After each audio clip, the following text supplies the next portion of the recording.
Buenas noches, ¿se me escucha? Buenas noches, sí. Sí, Buenas noches. Buenas noches, perfecto. ya arrancamos, que hoy es un día mucho frío también, mejor que estamos en casa. ¿Vos dónde andás? Con una foto atrás.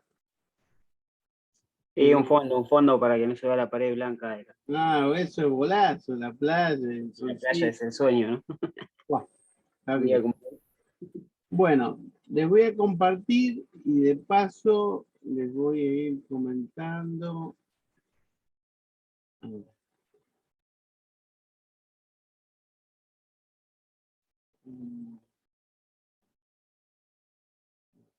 Voy compartiendo, comentar. Estoy aquí, estamos. No.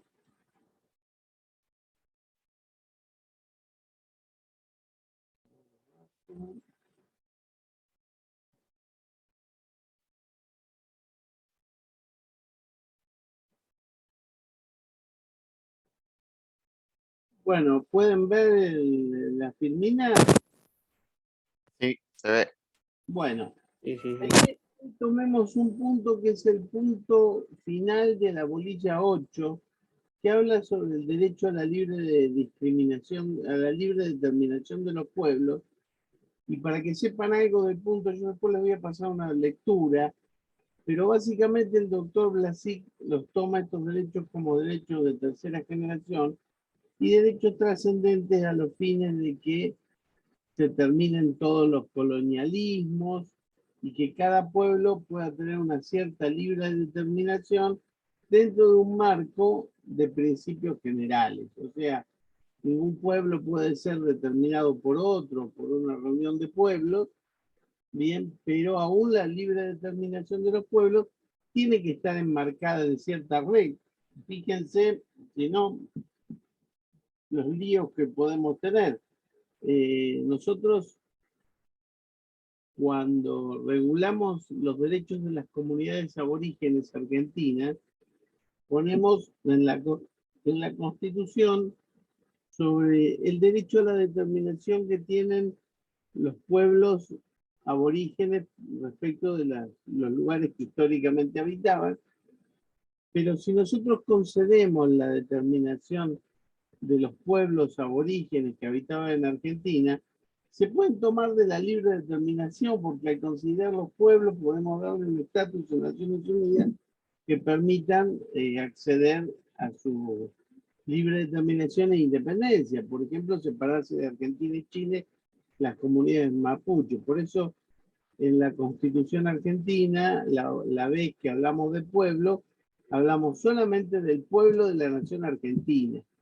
Y después los aborígenes o los indios son comunidades que habitan el pueblo argentino y son por supuesto parte de la población argentina y son el pueblo de la nación. Pero lo propio es hablar de pueblo cuando se habla pueblo de un estado soberano, los que lo habitan, ¿bien?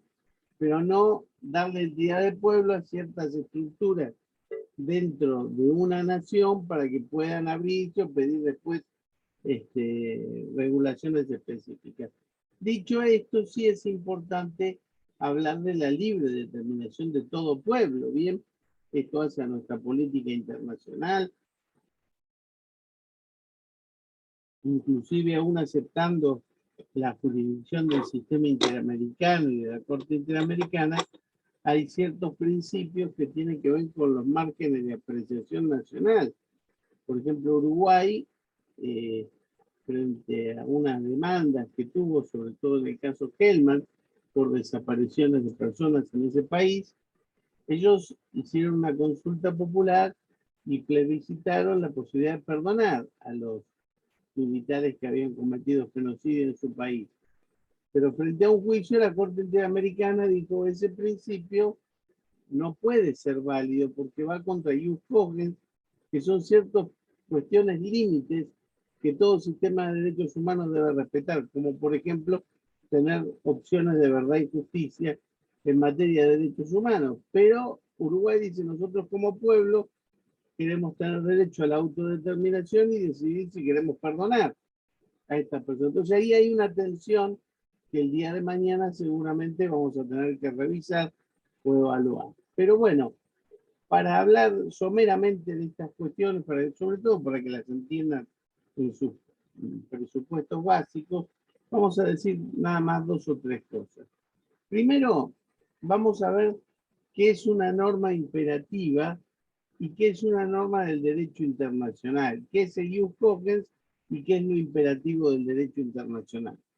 En el derecho internacional hoy tenemos normas que son imperativas, por ejemplo, las convenciones contra el genocidio, las normativas que dicen que los crímenes de lesa humanidad son imprescriptibles, las normativas que condenan el apartheid, por ejemplo. Entonces, el hecho de que actualmente exista en el derecho internacional una serie de normas imperativas, eso es el ius cogens. El ius cogens es una serie de preceptos que nadie puede desoír. Yo vuelvo cuando les contaba la persecución de los genocidios en Argentina, cuando Videla dijo el delito de desaparición de personas no estaba regulado en el Código Penal cuando presuntamente yo lo cometí, ni ahora tampoco, dice Videla. Pero ¿cómo me van a condenar por desaparición de personas si en el Código Penal está el homicidio? Pero para que haya homicidio, tiene que haber cuerpo del delito, una serie de pruebas. ¿Y qué le dijo la Corte? Usted está en realidad cometiendo un delito que es propio del derecho internacional. Y el derecho internacional se rige por el ius cogens. ¿Qué quiere decir esto? Cuando una conducta es repetidamente rechazada por los estados y va contra la seguridad y la paz internacionales, automáticamente se transforma en delictiva. Entonces, le dijo la Corte Suprema, usted Videla no puede obviar que ya desde el genocidio armenio y los genocidios judíos por parte de los nazis, ya los estados condenaban ese tipo de acciones. Eso es el ius cogens, la repetición de costumbres que lo transforma en una tradición y hace que eso se convierta en algo ineludible. Por esa misma razón, la Corte Interamericana le dijo al gobierno de Uruguay, ustedes pueden regular todo lo que quieran en su derecho interno, pero no pueden perdonar genocidios, porque eso va contra el ius cogens. ¿Me van entendiendo cómo es ese principio básico del derecho internacional? Y esto, la existencia de un ius cogens, algo que es la costumbre internacional repetida, inveterada, que después se plasma en convenios internacionales, pero a veces no se plasma, y la costumbre sirve acá en el derecho internacional, a diferencia del derecho interno, porque nosotros, o sea, no podemos decir la costumbre internacional de matar sapos es tan fea que la transformamos en un delito y el que mata sapos es un delincuente. En todo caso, podrá entrar esa persona por la ley de crueldad animal, pero si el hecho no está tipificado, no lo condenamos. Bueno, en el derecho internacional, la tipificación a veces la da la propia costumbre del derecho internacional. El ius cogens. Con esto vamos a admitir la existencia de un orden público internacional. Yo les voy a decir para que ustedes después sepan que la libre determinación de los pueblos es parte del ius cogens. ¿Entiendes? Con esto se admite la existencia de un orden público internacional que es el reflejo de la realidad que exhibe una comunidad internacional que se manifiesta en el concepto de humanidad como un verdadero sujeto de derecho internacional. Por eso Vidal Campos dice que cuando nosotros le dimos jerarquía constitucional a los instrumentos de derechos humanos, transformamos a los seres humanos que habitan en Argentina no solo en sujetos de derechos, sino también en sujetos de derecho internacional. Bien, es importante. Vamos, Justi, aguante, aguante que terminamos prontito. Son 8:25, ya entre pitos y flautas se nos hacen las 9:30 rápido. Eso también es parte de la costumbre de la cátedra. 9:30 terminamos, más o menos. Entonces, ¿qué posee el derecho del sujeto de derecho internacional? Primero, intereses propios, perfectamente individualizados. Todos los seres humanos son libres e iguales en dignidad y derechos, aunque no necesariamente son derechos iguales a los de los otros estados, también considerados de manera individual y separada.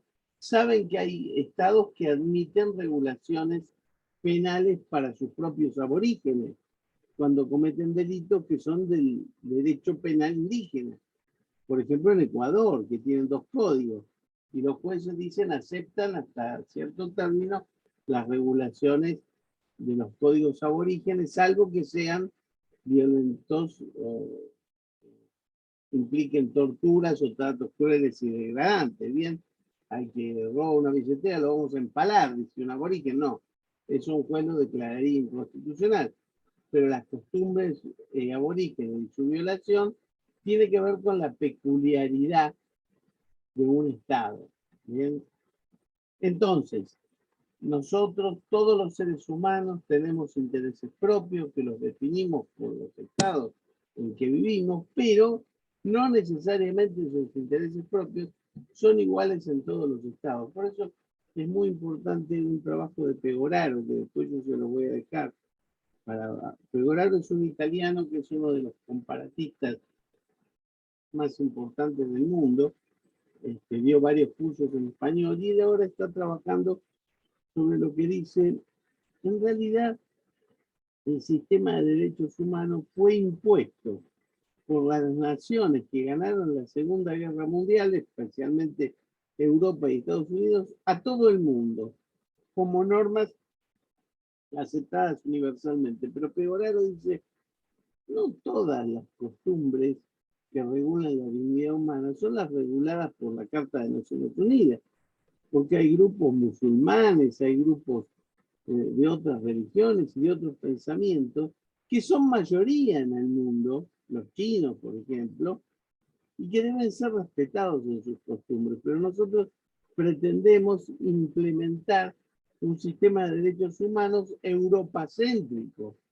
Por eso dice, fíjense qué pavada, nosotros trabajamos con el sistema de derechos humanos, los enumeramos, los desarrollamos y no estudiamos derechos humanos de otras partes del universo que tienen sus peculiaridades. Entonces Pegoraro dice, señores, tendríamos que tener un sistema de derechos humanos más participativo y más generoso, que admitiese la diversidad y la libre determinación. Bien, vamos a seguir un poquito más. Orden público internacional y jus cogens. Son 2 palabras que parecieran decir lo mismo, pero no dicen lo mismo. Ahí tienen matices. No son conceptos necesariamente idénticos, digo yo. El jus cogens, dijimos, eran aquellos principios básicos del derecho internacional y se refiere de manera directa al derecho de los tratados. ¿Por qué? Porque le pone una limitación a los estados en cuanto hacen tratados. Los estados pueden celebrar tratados, pueden hacerse tratados multilaterales, pero no puede hacerse un tratado para la eliminación de los negros. Este es un elemento que está impuesto por el jus cogens internacional y que es una limitación para aquellas cuestiones que hacen los estados cuando deciden hacer tratados. Ustedes recuerden, o no recuerdan, pero lo van a ver después cuando vean Derecho Internacional Público, que los sujetos de derecho internacional son básicamente los estados nacionales soberanos que hacen tratados entre sí. Entonces hay una convención de Viena sobre los tratados que es como un código procesal de cómo hacer tratados. Bueno, el jus cogens lo que hace es recuperar toda la costumbre internacional en cuanto le pone límites a esa capacidad que tienen los estados para hacer sus tratados o hacer una convención como el Pacto de San José de Costa Rica o como la Declaración Universal de Derechos Humanos. Bien, no podía haber un artículo que dijera en ciertas circunstancias la tortura es bienvenida para descubrir los delitos. Eso estaría prohibido por el jus cogens. ¿Y cuándo una norma atenta contra el jus cogens? En general, cuando atenta contra la paz y la seguridad internacional. Bien, que son 2 principios que regula la Carta de Naciones Unidas. Entonces, el jus cogens se refiere de manera directa al derecho de los tratados cuando supone una limitación a la libertad contractual de las partes y también implica negar una concepción voluntarista, esta que dice no hay ningún límite para la capacidad contractual de los estados. Le pone un freno, ustedes pueden acordar lo que quieran, salvo que esté prohibido por la costumbre internacional. Jus contra. Concepto de orden público internacional es más amplio que el jus contra y supone que en toda comunidad que está regida por el derecho tiene que haber normas superiores a la voluntad de los sujetos que integran esta comunidad.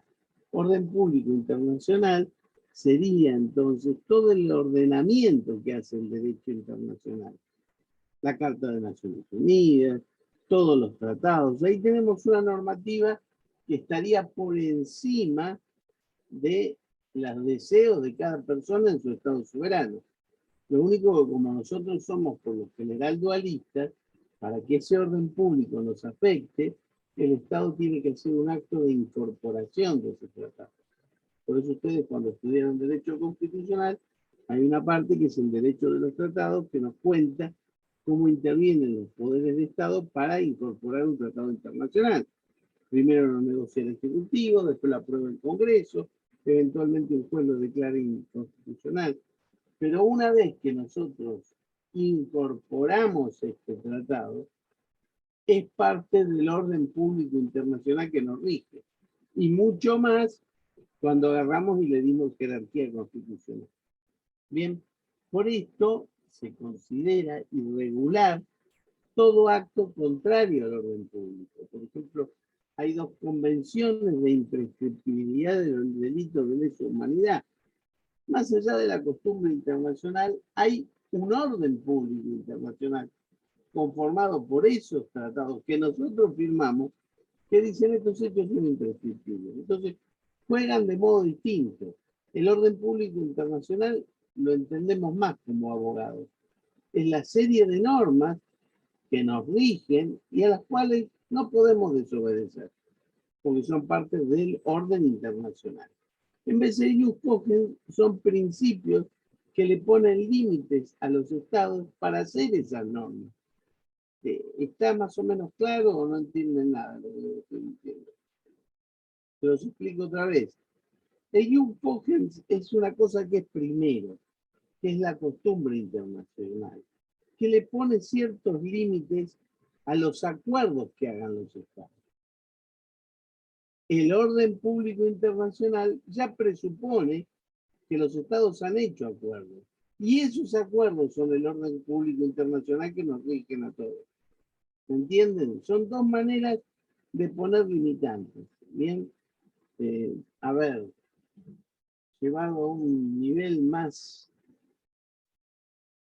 simple, cuando decimos hay cierta costumbre internacional que va a impedir hacer ciertos acuerdos, porque tienen que ver con el orden público. Y entonces cuando hagamos un código civil, un código penal, ciertas cuestiones no las podremos negociar porque hay un orden público que no está escrito, pero son principios que los limitan.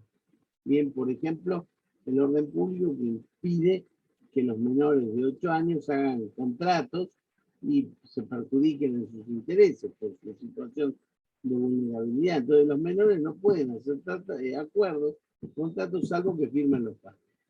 Bien, pero dicho esto, todos los acuerdos válidos son un techo que a nosotros nos limita. Entonces, el orden público internacional pone límites a los acuerdos que los estados hacen. Una vez que los estados hicieron acuerdos dentro de lo permitido por el jus cogens, ese es el orden público internacional. La normativa de la cual no nos podemos escapar. Ahora, por ahí me entienden un poquito más, qué es una cosa y qué es otra. O se lo explico de nuevo. Yo prefiero explicarlo 100 veces antes que no me entiendan nada y me digan la verdad que entendí perfecto. A ver si entendí bien. Digamos, primero va el jus cogens, ¿no? Que, Claro. bien, que limita los tratados antes de la normalización, digamos, de poner las normas y el orden.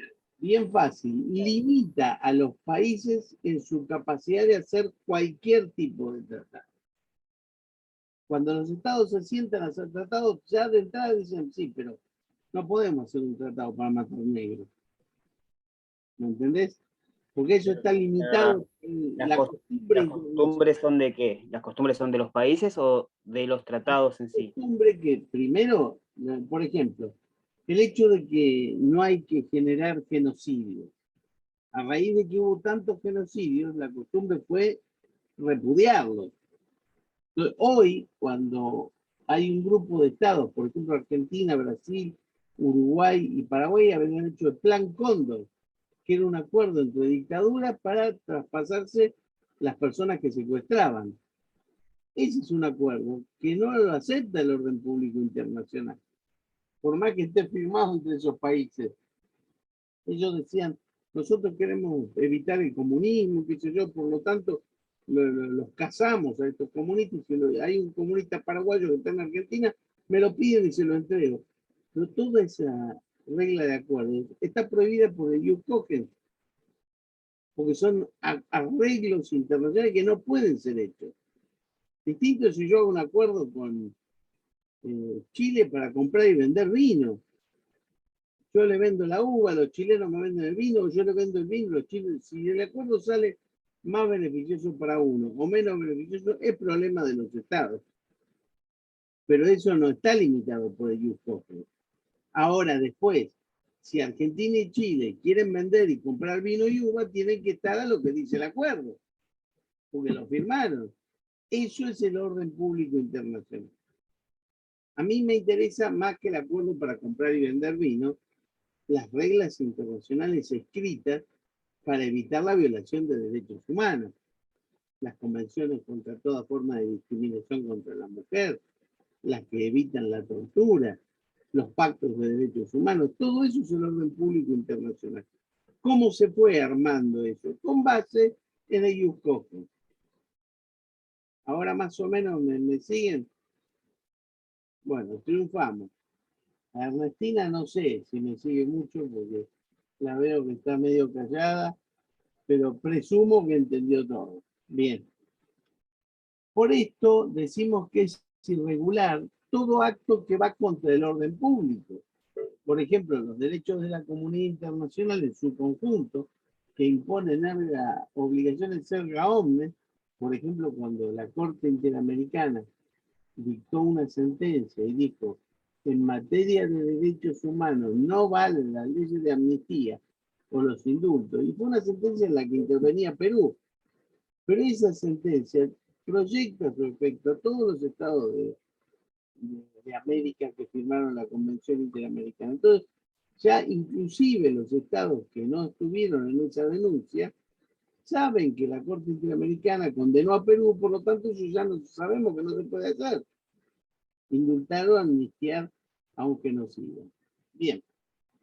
Entonces, esto es la manifestación concreta de la existencia de un orden público internacional y también de una cierta zona de ius cogens, que es la zona que la costumbre dice, acá hay cosas que no se pueden negociar.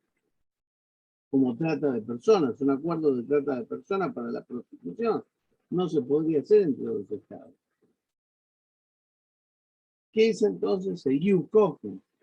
La esencia radica en que la comunidad internacional reconoce ciertos principios que salvaguardan valores de importancia vital para la humanidad y traduce normativamente esos valores en reglas imperativas del derecho internacional. Por ejemplo, la gente con discapacidad debe tener un tratamiento diferencial. Después habrá un tratado para las personas con discapacidad, pero ese tratado se arma sobre la base de entender a las personas con discapacidad como grupo vulnerable al que hay que proteger especialmente. Sabiendo esa regla del IUCOGEN, vamos a hacer el tratado que queramos de personas con discapacidad. Estas reglas entonces interesan a todos los estados y protegen intereses que no se limitan a un estado o a un grupo de estados, sino que afectan a la comunidad internacional en su conjunto. Ahora, estas dos reglas, el jus cogens y la regla de que haya un orden público internacional, importa para garantizar y salvaguardar el derecho a la libre determinación de los pueblos. O sea, los pueblos no pueden ser esclavizados, no pueden ser sometidos a servidumbre, no pueden ser conquistados y transformados en colonias de otros países. Esto existió hasta finalizar la Segunda Guerra Mundial. Después lo que quedan son unos pocos enclaves coloniales, como es el Peñón de Gibraltar en España, nuestras Islas Malvinas, lo que fue Hong Kong hasta que Inglaterra la volvió a entregar a China. Bien, este principio de la libre determinación de los pueblos puede ser válidamente citado como un ejemplo de jus cogens, que los pueblos no pueden ser compelidos, intimados, tratados diferentes. Por ejemplo, cuando fue la conquista de América, se decía que a los americanos, a los aborígenes americanos, había que ayudarlos a recuperar la fe que habían perdido, porque los primeros conquistadores vieron que algunos de los aborígenes de los pueblos quechuas o incas tenían cruces, y al tener crucifijos ellos pensaban, esta gente tuvo la fe y la perdió. Entonces la iglesia tenía que ayudarlos a recuperar la fe. Con respecto a los negros, como no tenían crucifijos, son apóstatas, nunca tuvieron la fe. Entonces a eso los podemos comprar y vender como esclavos. Bien, entonces al aborigen americano no se lo podía esclavizar, había que enseñarlo y volverlo del catolicismo. Por eso esa vieja norma que tenía nuestra Constitución, que ya no está más, se decía rol del Congreso, proveer la conversión de los indios al catolicismo, porque era una vieja, un viejo diseño derivado del derecho español, una barbaridad. Nosotros no nos volvimos al catolicismo, sino que exterminamos a la mayoría de nuestra población aborígenes para extender nuestro territorio. En una lucha muy desigual, pero se dio acá como se dio en toda América. Es muy desigual y con claros ribetes genocidas. Bien. El contenido de este derecho se forma esencial, pero no exclusivamente, en la práctica de los estados y en la jurisprudencia de los tribunales internacionales. Esto de que los pueblos tienen libre determinación tiene que ver con la práctica actual de los estados. Por ejemplo, muchas colonias francesas hoy son ciudadanos franceses y se van a París. Y los parisinos no los quieren ahí, pero tienen que ir porque son sus ciudadanos. Fueron primero sus colonias, ahora tienen la ciudadanía y ahora se la tienen que bancar. Entonces son ciudadanos franceses. Bien, entonces tienen hoy libre determinación y los franceses no lo podían colonizar nuevamente. Se constituye entonces en un crimen internacional la violación grave de una obligación internacional que sea esencialmente importante para salvaguardar el derecho a la libre determinación. Por ejemplo, cuando en Estados Unidos se había implementado con respecto a la gente negra, la regla iguales pero diferentes. El Congreso tenía que ser escuelas para negros y escuelas para blancos, sin igualdad de condiciones, pero no escuelas donde fueran negros y blancos. Se le debía dar el mismo producto que era la educación, pero en lugares separados. Y eso no funcionó porque claramente las escuelas para negros no estaban bien dotadas de material, eran sensiblemente malas, igual que los complejos habitacionales, hasta que la Corte dictó una serie de fallos para evitar esto de iguales pero diferentes, sobre todo cuando habían micros escolares que llevaban a los negros, otros a los blancos, y los micros de negros eran horribles, no llegaban a tiempo, se rompían, en vez de los blancos eran 0 kilómetros, todo mal. Entonces, ese tipo de reglas que generan algo que significa evitar la autodeterminación de los pueblos, constituyen el delito a quien los comete, o por lo menos violación grave de obligaciones internacionales, que es de importancia esencial para salvaguardar ese derecho a la libre determinación. Como por ejemplo, una regla que prohíba establecer o mantener por la fuerza una dominación colonial. Si yo hago un acuerdo para mantener por la fuerza una dominación colonial, estoy violentando la libre determinación de los pueblos que viven en este lugar. Aunque no todo debe ser entendido como libre determinación, porque si hacemos como los ingleses, que había una isla que eran las Islas Malvinas, con algunos argentinos. Vino una fragata, los echó, después vinieron más barcos con británicos y los dejaron en las Malvinas. Hoy la gente de Malvinas dice, nosotros somos el pueblo de las Islas Falkland y queremos autodeterminación. Pero no puede hablarse de autodeterminación de pueblo cuando hay gente que ha sido insertada en forma irregular en un lugar. Distinto es el pueblo nativo que, por ejemplo, hubiera podido tener las Islas Malvinas, que no había nada ahí. Vinieron primero argentinos que reclaman sobre todo por una cuestión territorial y de posesión previa. Y los ingleses, que les conviene más que haya un Estado autónomo, que ellos no tengan que mantener, pero que sea pro-inglés. Entonces, dicen, lo que queremos nosotros es la autodeterminación de los malvinenses, a ver si ellos quieren pertenecer a la Argentina, a Inglaterra, o ser comunidades autónomas. Bueno, los que habitan en Malvinas dicen que quieren ser autónomos, pero lógico, fueron implementados esa gente dentro de un territorio que no es de ellos. O sea que ahí no vale alegar la autodeterminación. Bien, la violación por un Estado, a diferencia de los que viven en los enclaves chinos o los enclaves españoles, que son claramente españoles o chinos, ahí no pusieron gente en Gibraltar, los ingleses, no pusieron británicos, terminaron quedando los españoles que estaban. Bien, la violación por un Estado del derecho a la libre determinación de los pueblos constituye entonces una causa de responsabilidad internacional. Bien, algo más.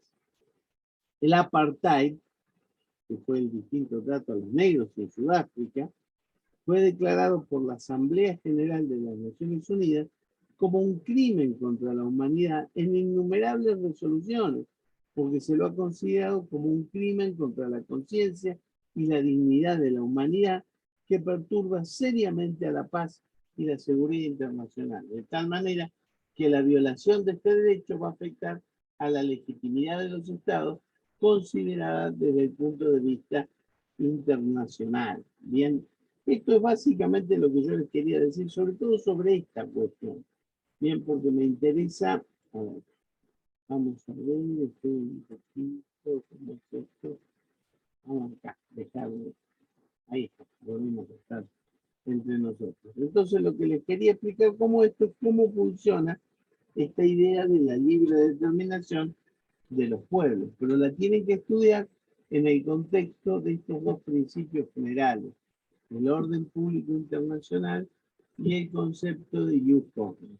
Primero aprenden esas dos ideas y después dicen, dentro de estas dos ideas tenemos que preservar lo que se ha llamado la libre determinación de los pueblos, que está estrictamente vinculada a las viejas colonias, que hoy quieren ser pueblos libres y autodeterminados. Pero también lugares que sin ser viejas colonias están afectadas por discriminaciones severas, como por ejemplo el África y el apartheid. Yo después les voy a dejar una lectura para que lo complementen y lo tengan por si en el examen hay una prueba. Ahora vamos a volver a nuestro territorio. Vimos los derechos de los trabajadores. Ahora vamos a ver qué pasa con las organizaciones profesionales y cuál es la enunciación constitucional.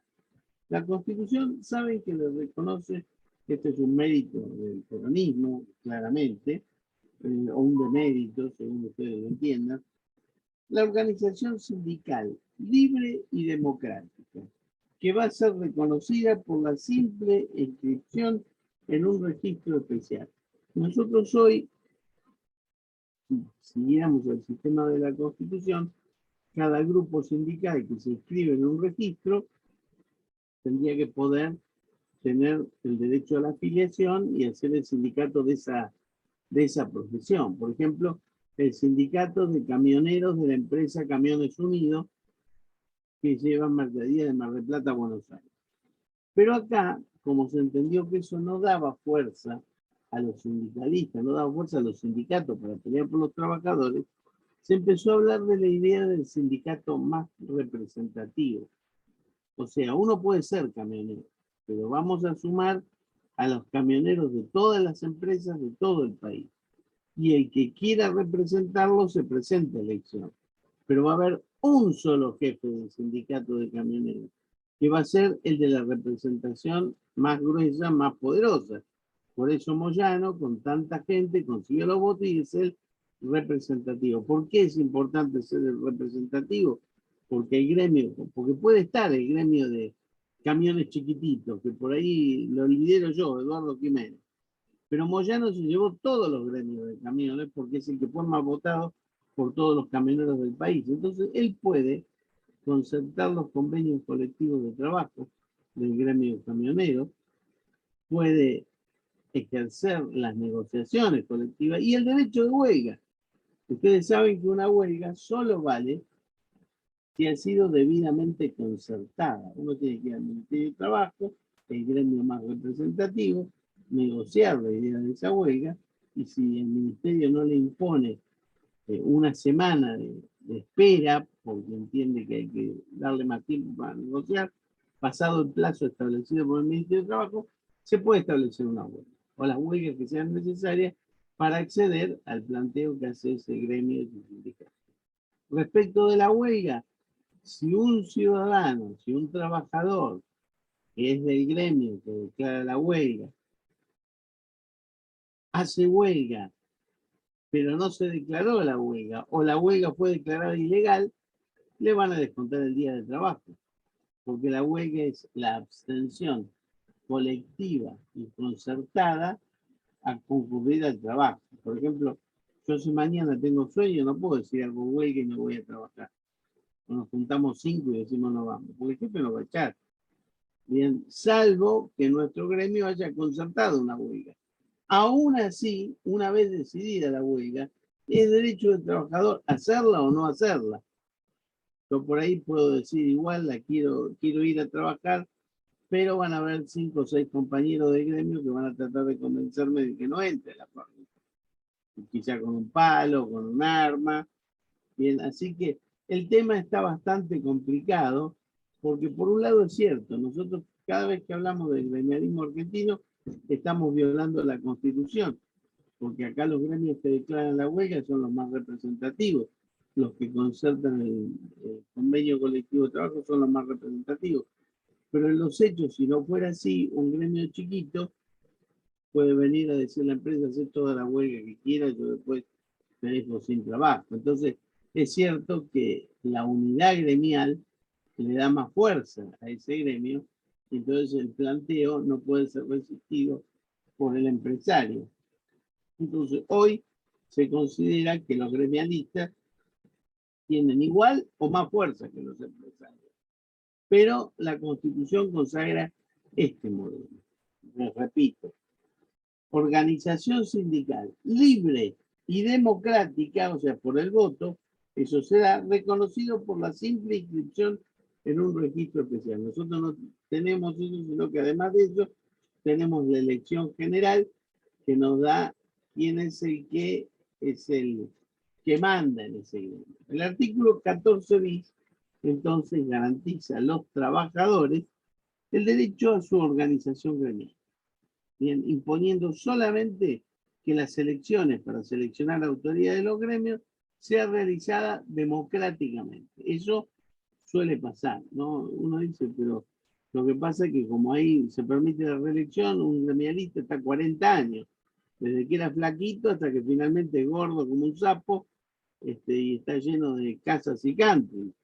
Pero si es elegido democráticamente, el tipo o la señora sigue en su lugar. Bien, se admite entonces que en los comicios se presenten varias listas, pero siempre va a ganar una sola vez. Esta disposición admite, y como derivación del derecho de asociación, que se puedan organizar varios gremios de una misma profesión, O sea, seguramente en los camioneros hay varios gremios. Los camioneros de cajas de caudales, los camioneros que transportan papas, los camioneros que transportan textiles, pero todos los camioneros se agrupan en el gremio camionero, que es el que puede negociar el convenio colectivo de trabajo, o el que puede decidir mañana hacer una huelga de camiones. La ley sindical establece que la asociación gremial más representativa de la actividad que trata tendrá derecho a gozar de la famosa personería gremial, que es la que le da el derecho a toda esta negociación. En realidad, esto hace que cada gremio, que es el que ocupa trabajadores del mismo grupo, y que pueden existir muchos, se refieran a la misma actividad. Y a esto se suma el contexto del sistema constitucional que los sindicatos, en el sentido del asociacionismo profesional, son sindicatos poderosos y concentrados. De todas formas, advierte el constitucionalista Midón que es necesario relativizar la distinción entre gremio y sindicato, porque se supone sindicato representa la profesión y el gremio es el que representando la profesión puede negociar por eso. Bien. Debe destacarse que la generalidad de la doctrina, a lo que se suma la legislación, sugiere que si bien cualquier gremio puede existir y tener personería jurídica, solamente el que tiene personería gremial es el que representa a los intereses de la categoría indicada en la Constitución. Esta, o sea, la personería gremial, se otorga entre los existentes al que tiene la mayor cantidad de afiliados. Bien, esto es importante porque solamente ese gremio, por lo general que ya es sindicato, está habilitado para declarar la huelga en su sector, para concertar colecciones, convenciones colectivas. Esto es muy importante, porque el gremio representativo es el que hace el acuerdo, que dice cuántas horas van a trabajar, cuál va a ser el sueldo, cómo se va a pagar, si va a haber aguinaldo, cómo se regulan las vacaciones. Bien, entonces, esto es real. Yo me pregunto, ¿qué pasa cuando los lobbies empresariales desarticulen a la poderosa influencia que hoy en día tienen los sindicatos e impongan la atomización sindical? Si algún día llegamos a los sindicatos por empresa, por ejemplo, el gremio de Bagley, el gremio de Coca-Cola, y ahí la empresa sabe cómo se come crudo a cualquier gremio y no se puede negociar nada. O sea, hay que generar un delicado equilibrio entre esos gremios que le imponen todo a la empresa y no la dejan trabajar, y aquellas empresas que le imponen todo a los trabajadores y le dan un sueldo de hambre. Entonces, hay que buscar el equilibrio con que ninguna de las dos crezca en forma monopólica. Bien. Esto básicamente dice entonces nuestra Constitución, vinculado con la idea del gremio. ¿Cuál es el principal derecho de los gremios? La huelga. La huelga es la única medida de acción directa que admite nuestro sistema constitucional. Nosotros, Gargarella escribe mucho sobre el tema de la protesta, de la caminada, pero la huelga es la única que está regulada en la Constitución como acción gremial y la pone en cabeza de los trabajadores. Los que pueden hacer huelga son los trabajadores, siempre que el gremio la haya decidido. Bien, cuando no hay satisfactoria respuesta a los reclamos de una empresa, es el gremio el que tiene el derecho, cumplidos ciertos recaudos ante el Ministerio de Trabajo, declarar la huelga y todos los trabajadores del grupo a ejercerla en los términos de la ley. Esta prerrogativa está legislada en el Pacto de Derechos Económicos, Sociales y Culturales, y el 75-22 le dio a ese pacto jerarquía constitucional. También está protegida por el Protocolo de San Salvador de Derechos Económicos y Sociales. Este derecho, que es el derecho de huelga, si bien admite ser reglamentado, de todos modos es operativo. O sea, no hace falta que se haga una ley de huelga para que todos tengamos derecho de huelga. Vamos, Justi, arriba. Vamos. Vamos que vamos bien. Es un ratito más nada más. Ya son las 9. Lo que pasa es que su compañero Mario está en la playa, entonces está más despiertito. Usted está metido en la habitación y se me cae, pero no. No, es el calor que hace acá adentro. Que Bueno, pasamos tanto. no andará con brasero, ¿no? No tengo el calefactor acá, es un calor, me estoy durmiendo.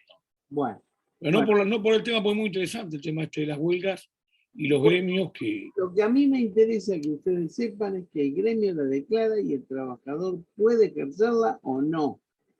Es muy difícil asimilar que un trabajador puede no hacer la huelga, porque le mandan matones y lo obligan a hacer huelga cuando se pone bien firme. Pero la realidad es que es un derecho individual de cada trabajador. Lo que pasa que también, perdón, Sí.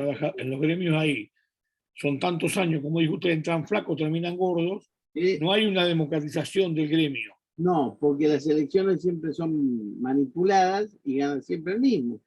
Bien, entonces, pero sumemos a eso que el derecho a huelga puede ser reglamentado, pero a veces la reglamentación se abusa. Por ejemplo, hay profesiones que no pueden hacer huelga. Los médicos siempre tienen que dejar una guardia en los hospitales. Los jueces tenemos que tener guardia en tribunales, sobre todo para casos penales de habeas corpus. Hay una persona que diga que su libertad está siendo limitada arbitrariamente. El asunto es no entender que la ley diga de cada oficina donde haya más de 10 personas, solo 2 podrán hacer huelga por oficina. Entonces, en realidad, más que reglamentarlo, lo que estamos haciendo es limitarlo o eliminarlo. Bien, la realidad es que la huelga es posible y siempre se admiten guardias, sobre todo en las oficinas públicas. Nosotros generalmente en la justicia, cuando se declara una huelga, que generalmente en nuestro gremio, una semana antes de un aumento, hacemos una huelga de 2 o 3 días. Y la huelga la hacen los empleados, pero los funcionarios son los que atienden la secretaría. Entonces el secretario atiende la mesa de entrada, los jueces despachamos algunas cosas y los empleados se van todos o dejan uno de guardia, según, sobre todo en los juzgados penales, que es donde más es necesaria la guardia. Bien, igualmente no crean que los juzgados civiles no lo necesitan, porque pueden haber planteos de amparo de salud. Una persona que tiene necesariamente que hacerse una operación, que la obra social no le da cobertura, entonces interpuso un amparo para que el juez le dé una orden de la obra social para que le cubra. Y ahí tiene que haber una guardia, no podemos dejar a esa persona sin su cobertura, sobre todo cuando son enfermeras de vida. Entonces la huelga la podemos definir como la abstención, que es colectiva porque se decide por el gremio, y concertada, o sea, no se puede hacer una huelga diciendo, bueno, vamos a hacer huelga, de la prestación laboral que es dispuesta por la agremiación de trabajadores y ejercida como derecho por cada uno de los trabajadores que integran el gremio en el marco de la ley reglamentaria. En realidad, la reforma de 1957 garantizó el derecho de huelga, viabilizando el ejercicio en un modo que no sea conspirativo. Es un derecho laboral que se ejerce dentro de la libertad gremial. Por otra parte, en 1994, la constituyente, que fue Cafiero, legisló en el texto constitucional un derecho parecido, que es el derecho de resistencia a la opresión, en caso de atentados contra el orden constitucional, que lo entendió como la resistencia pasiva, el no voto, la falta o el quite de colaboración, etc. Entonces, la huelga admite, por definición, un sujeto único que la declara, el gremio, con personalidad gremial. Esto lo puede hacer un gremialista de camioneros, de empleados de comercio, etc. O si el tema es muy importante, la Confederación General de Trabajo, que representa a todos los trabajadores y que hoy está liderada por un triunvirato, una mujer y 2 hombres, decide una huelga general de todos los gremios. Esto también puede suceder, supónganse, cuando matan a una persona reconocida del ámbito gremial, entonces el gremio decide hacer una huelga general y los otros en solidaridad avalan y la cúpula del gremio dice, bueno, el país va a hacer una huelga durante 2 días. También un sujeto plural que la ejerce, porque la huelga no la ejerce una persona, la ejercen todos los trabajadores involucrados en la actividad del gremio. Esto es importante porque la ejercen todos los trabajadores que trabajan en ese gremio, aunque no estén agremiados. Por ejemplo, la Unión de la Justicia Nacional, liderada por Primato, declara un gremio. Pero en una secretaría hay 2 empleados que no están agremiados, pero son trabajadores de la justicia. Si la huelga fue legal, los agremiados y los no agremiados de ese sector la pueden hacer sin problema. El asunto es si la huelga es declarada ilegal. Ahí no la puede hacer nadie. El sujeto pasivo puede ser el Estado, por ejemplo, el Poder Judicial. Por ejemplo, es el empleador del sujeto pasivo, los camioneros en general, los dueños del camión, los dueños del taxi cuando es huelga de taxistas, o los particulares que se perjudican con la huelga, a manera de molestia que la sociedad democrática tiene que tolerar. Y si hay huelga de subte, entonces nadie puede ir al trabajo porque hay huelga de subte. Bueno, si la huelga es razonable, son las molestias a que se refiere Vidal Campos. Después, hay que ahora diferenciar la huelga de la protesta, que es una modalidad menor de la huelga, que no requiere declaración ni mucho menos, y que son esos avisos que todas las mañanas los noticieros de Buenos Aires indican, bueno, si usted va por tal calle, van a cortar la calle los amigos de la Iglesia Católica porque no le dan más plata para el cáliz con el vino de Jesús. Entonces están haciendo una movilización. Bueno, eso es distinto, que debe ser tenido en consideración por una reglamentación razonable. No es cuestión de tampoco dar palos a todo lo que hacen huelga, pero tampoco es admitir que toda huelga impida la normal vida de una sociedad. Bien. Después están los trabajadores, empleadores y el Estado, que sean o no huelguistas, se tienen que abstenerse de hacer acciones violentas en contra de los que adhieren. O sea, no, uno adhiere a la huelga, no hay que echarlo cuando termine la huelga, ni pegarle porque vino, ni pegarle porque no vino. Una huelga entonces puede ser declarada ilícita o ilegal por una autoridad estatal. ¿Cuál es la autoridad estatal? El Ministerio de Trabajo, que es ahí donde van los gremialistas y los empresarios, negocian, dicen, bueno, no llegamos a ningún acuerdo, así que mañana y pasado, huelga de camioneros, huelga de taxistas, huelga de periodistas, etcétera, etcétera, etcétera. Bien, pero puede ser que pasado unos días el ministerio, a pedido de una de las partes, la declare ilegal esa huelga, o pida una suspensión de la huelga para volver a negociar. Y ahí hay que acatar esa suspensión y hay que negociar. Cuando se produce una huelga, esta llega algún día a sede judicial. Los jueces pueden revisar la calificación de la huelga si adolece de arbitrariedad. Si en el Ministerio de Trabajo la huelga declarada tuvo vicios formales, nosotros podemos decir que esta huelga es ilegal.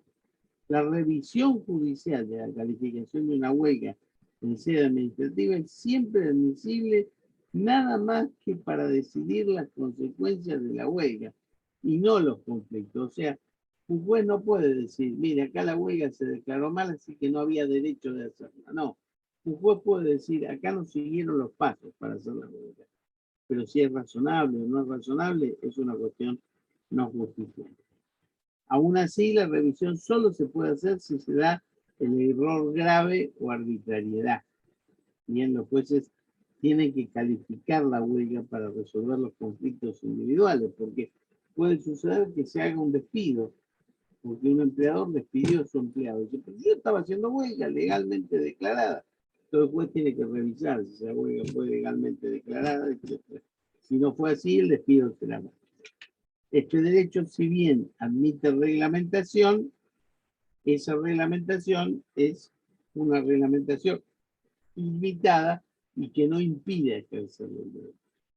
Bueno, apiadándome de ustedes, muchachos, diciendo que esta semana ya les di 2 clases, vamos a parar en la concertación de convenios colectivos de trabajo, porque se me van a aburrir más que con la huelga. La huelga es el más interesante de estas áreas. Así que en la próxima clase veremos convenios colectivos de trabajo.